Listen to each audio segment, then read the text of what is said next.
Eladrin walks unshod, feeling the soft ground squelch beneath her feet. The woods seem motionless around her. Glittering stars visible here and there through breaks in the heavy, leafy canopy. She brushes aside tendrils of hanging moss, and gazes in sudden alarm at a hulking shape moving through the moonlit underbrush ahead. A huge wolf stalks across the dirt and pine needles on gigantic paws. Eladrin stands stock still, breath held, stomach knotted at the sight of the beast. But something mingles with the fear, a sensation of awe, a compulsion to advance. The huge wolf is beautiful as well as terrible. Despite herself, Eladrin steps forward, brow knitted, mouth downturned in a grimace. The wolf twists towards her, eyes locked on the intruder as she steps from the trees. The moment stretches, and when it can stretch no more it breaks. The wolf flinches towards Eladrin and her body moves faster than her thoughts, whirling her around, starting the blind dash through the dark trees. She can barely hear the wolf as it pursues her, streaking past knotted trees and gnarled roots. She breathes hard, mastering her fear, and stops suddenly, barely keeping her feet. The wolf is upon her in an instant, bounding in as she turns around. It skids to a halt, eyeing Eladrin with something like intelligence in its sharp gaze, the woods rumbling with its low growl. She raises her hands. "I don't mean any harm," Eladrin says. The wolf tilts its head. "I know you are lonely here," Eladrin says, taking a step towards the wolf, hands still raised, palms out. "I know very few see anything beyond the fact that you scare them." Eladrin reaches and touches the wrinkled snout of the snarling wolf. The curled lip smooths. The low growl ceases to warble in the desolate air. The copper-colored eyes meet Eladrin's. Slowly, the wolf steps forward, butting its head into Eladrin's side. She laughs, the bright sound echoing through the woods, as she strokes the soft fur at the gigantic wolf's shoulder with her hand. Eladrin flinches, straightening up in alarm, eyes going wide. The thing before her is not what she thought it was.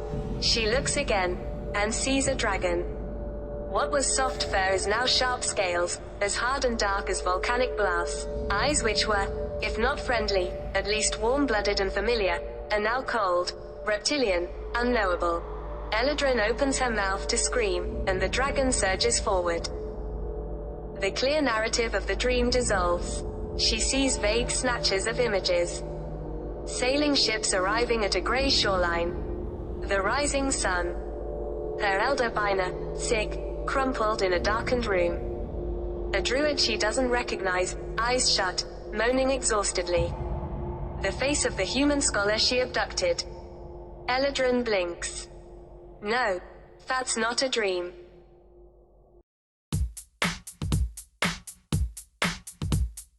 At the bottom of the ocean, I'm at the bottom of the sea. I'm gonna stay down, down. At the bottom of the ocean, I'm at the bottom of the sea.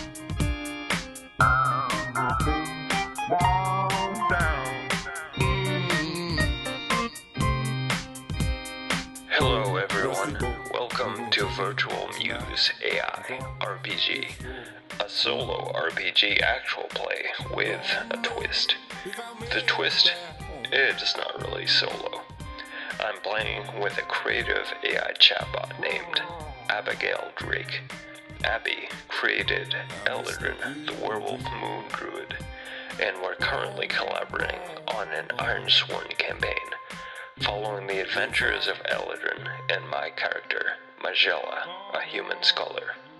Please like this video and subscribe to the channel for more RPG content. RPG stands for Robot Playing Games.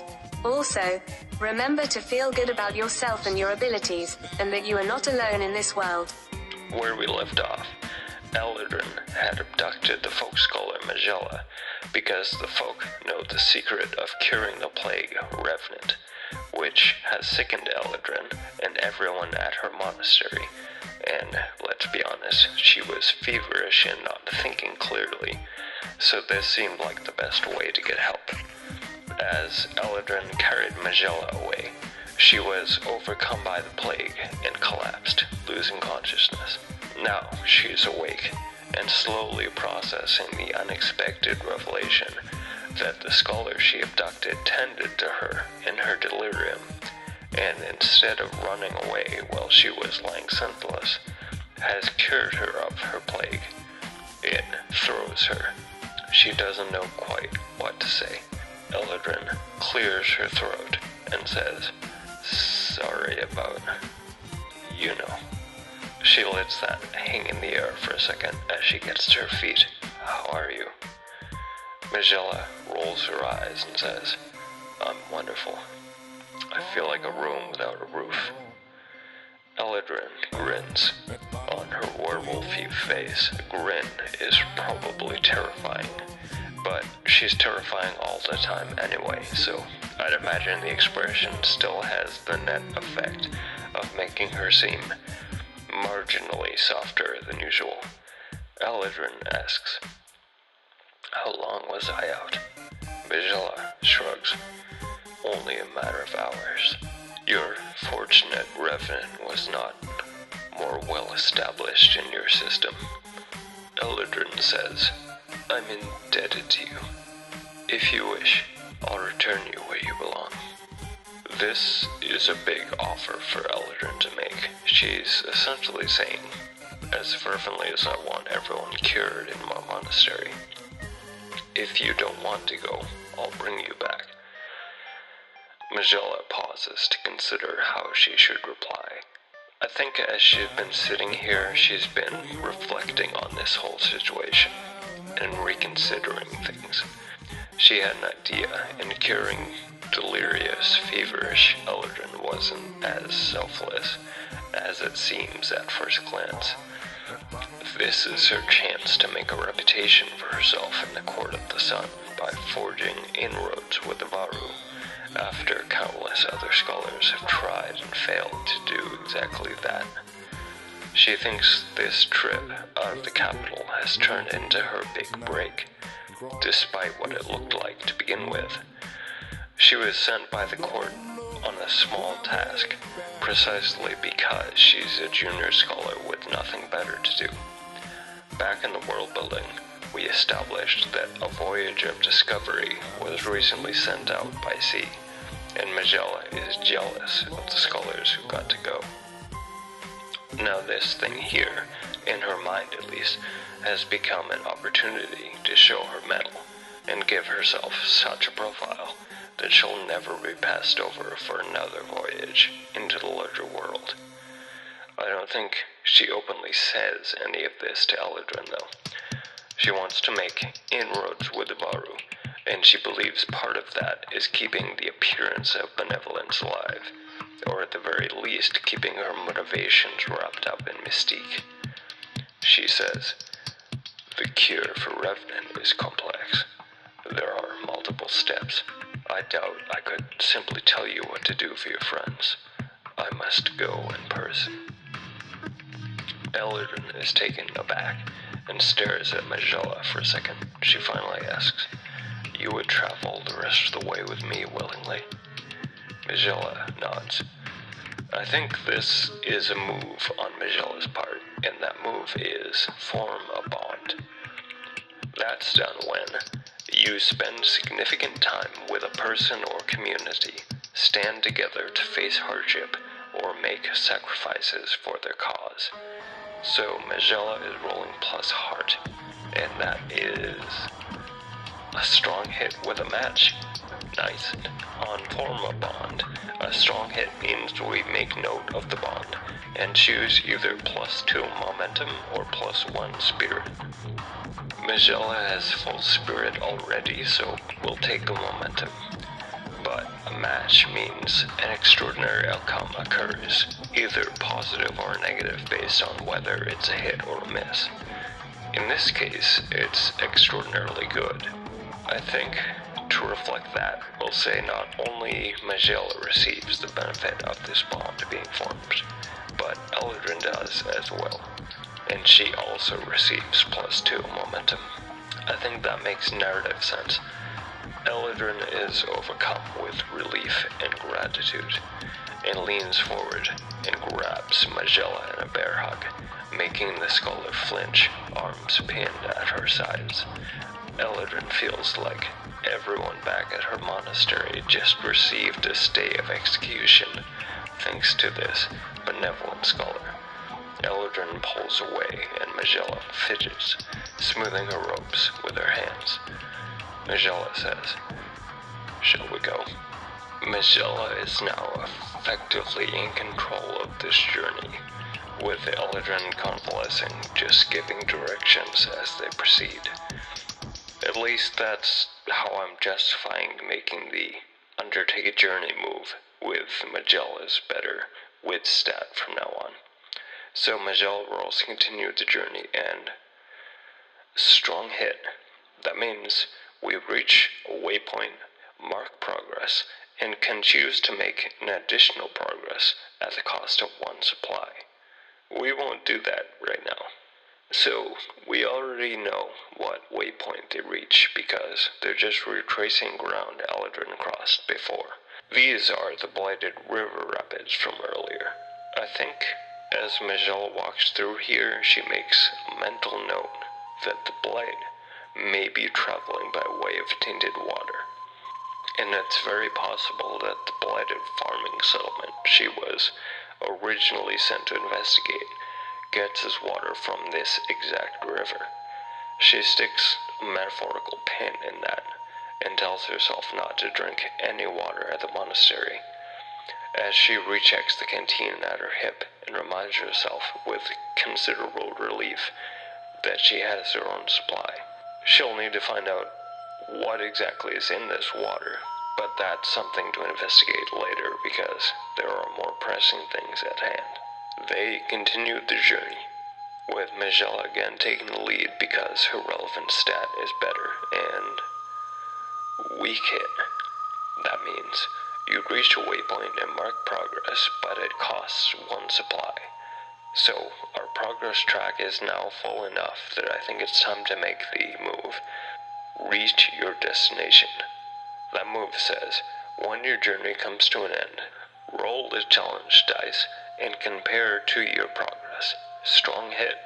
So Eldrin and Magella arrive back at the monastery to find the situation there favors them, and we can choose to make our next move at +1 or take +1 momentum.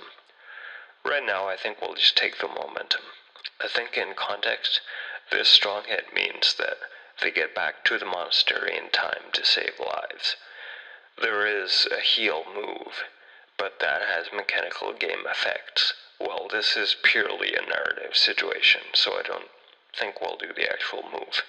We'll just say that the strong hit on reach your destination is enough to determine the overall tone of what happens when they get to the monastery. At this point, we need to decide what the cure for Revenant actually is. I think we have enough guidelines in place for that to be fairly easy to do. First, the folk only cured the plague after coming here to the Ironlands, so it should be something native. Maybe a plant or mushroom. But we know the Varu don't have the cure, and even if they are carnivorous, they at least eat the animals which eat the native plants, so we can say the plant would need some kind of processing to be effective. You can't just ingest this plant by accident and passively get inoculated.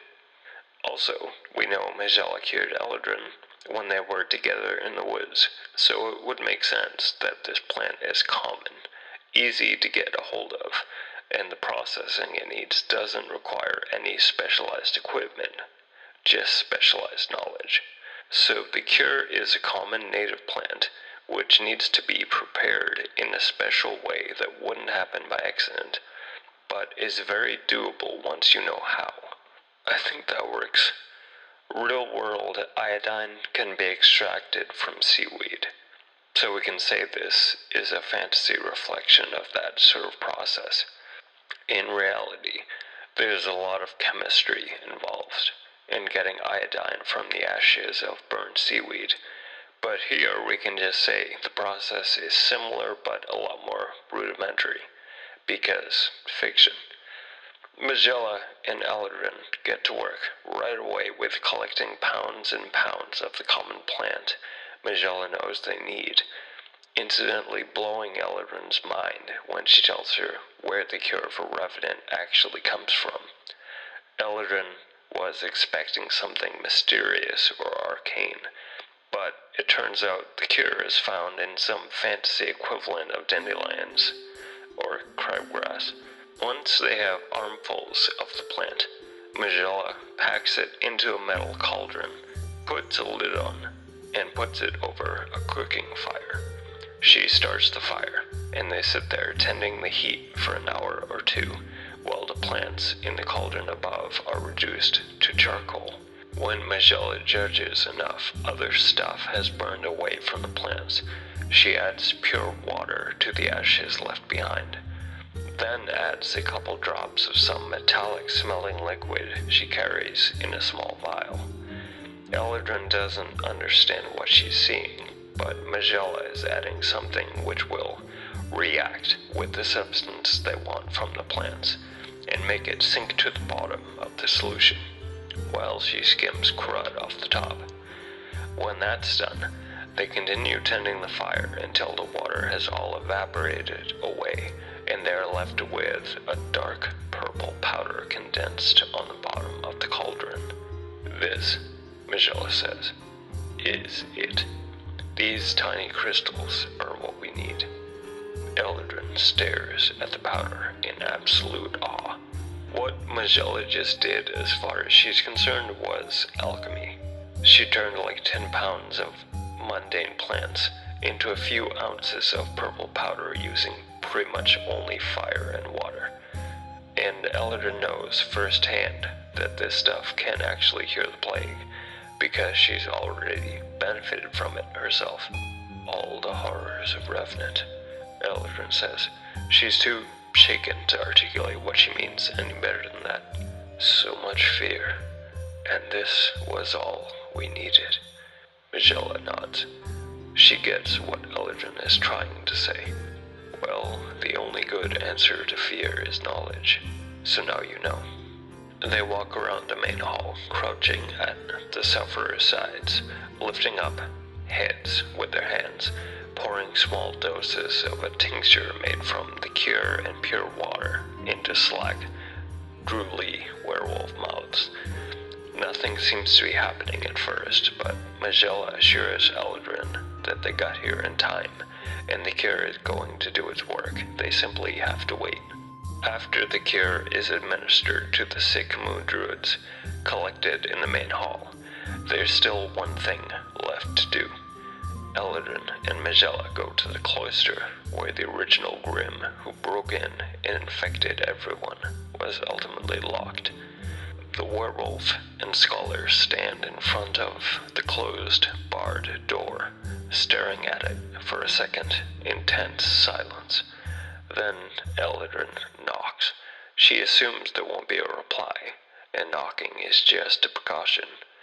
But they both jump when a harsh voice calls to them in the language of the Varu.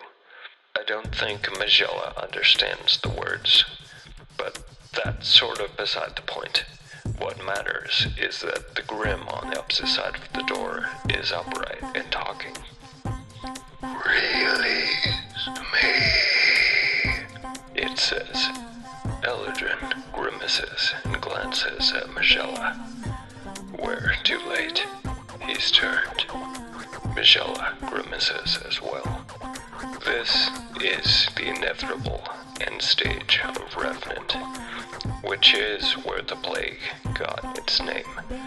It gives back everyone it infects, but it gives them back as a revenant.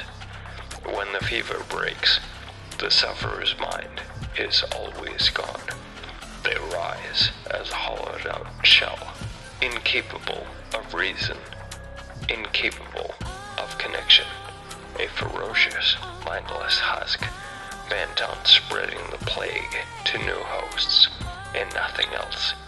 This is why the Varu exile the infected, It's because they already learned the hard way what happens to carriers in the end, every time, no matter what. So trying to treat the sick is useless at best, deadly for the carriers at worst. Eldrin meets Magella's eye. You understand Revenant better than I do. Is there anything left of the victim inside there? Magella chews her lip, barely. Only the spark of his mind Revenant needs in order to puppeteer the body. Eldrin turns towards the closed door again and reaches to remove the bar from across it. A spark. That is too much to leave in the grips of the plague. We have to put him out of his misery. Magella's jaw drops. Is that wise? You're still recovering yourself, but Eldrin is already opening the door. This is definitely a move, and that move is enter the fray. When you enter combat, set the rank of each of your foes. This determines how much progress we make against the foe each time we inflict harm, and also how much harm it inflicts against us. The weakest rank for a foe is troublesome, and the most lethal rank is epic. I think here we'll try and justify calling this foe troublesome, because combat in Ironsworn can very quickly go wrong with just a couple bad dice rolls, so the weaker the foe, the better. And this Revenant is an emaciated, dried-out husk who's been locked in this room for days and has no weapon or armor. And Eldrin essentially has the drop on it, because she can choose her precise moment to open the door and start the fight. So the odds are very much in her favor. Thus we'll set the rank for this foe at troublesome, and continue the move. We roll to determine who's in control as the fight starts. Strong hit with a match. Wow, that's 2 matches in 1 session. Every single die in this roll is a 1, but 1 on the action die plus Eldrin's 1 heart is still a strong hit with a match, so we'll take it. I'm sure our luck will always be this good, and the dice will never turn against us. Ordinarily, a strong hit on enter the fray means take +2 momentum. You have the initiative. Now, how do we interpret this as an extraordinary success, reflecting the match? I think we'll say she caught the Revenant completely off guard, as she suddenly burst through the door and landed a slash with her dagger, inflicting 1 harm. I think that makes narrative sense at the moment. It's easy to see how bursting through the door and attacking happened simultaneously. The move strike says it is done when you have the initiative and attack in close quarters. I think it makes sense in this particular context to say doing that and entering the fray had to happen at the same moment. So still with the initiative, she tries to strike again, and that is a weak hit, meaning inflict your harm and lose initiative. She loses the upper hand and flinches as the Revenant dashes forward. She's on the rear foot, but absolutely still fighting. She makes the move, Clash, which says, when your foe has initiative and you fight them in close quarters, roll plus iron. That is a strong hit, giving us sufficient progress to try, I think, to end the fight, which is a progress move, and says, when you make a move to take decisive action and score a strong hit, you may resolve the outcome of this fight. We'll try that and combine the narrative outcome of this successful clash with whatever happens here. She attempts to end the fight and strong hit. The foe is no longer in the fight. They are killed out of action, flee, or surrender, as appropriate to your intent in the situation. She sidesteps as the Revenant closes distance, getting beside it and throwing a knee strike into its abdomen. It doubles over, and she brings her dagger down in an ice pick grip to the back of its neck. It collapses in front of her. She is far from exultant over this victory. She put down the Revenant because that was the merciful thing, and now she bows her head over it, shutting her eyes and holding a moment of silence. Magella joins her, not saying anything for several seconds. When Eldrin opens her eyes and glances at the open doorway of the small room where she's standing over the dead Revenant, she sees her elder, Bina, fur askew, looking like she was deathly ill until a few minutes ago, because she was. But at least her eyes are bright and she's obviously thinking clearly again. The cure worked. Eldrin knew it would, but on another level she is amazed and overwhelmed. Bina says, "You did it, Eldrin." She glances at Magella and smiles. "There's a lot I want to hear, because I know whatever has happened to bring us to this moment is significant. But first, you may both rest as long as you need. You have done so much for us. The very least we can do is offer you a chance to recuperate." And we'll leave it at that for this episode. Thanks for listening to Virtual Muse AI RPG. Next time, we'll pick up the story right there. Until then. Stay positive.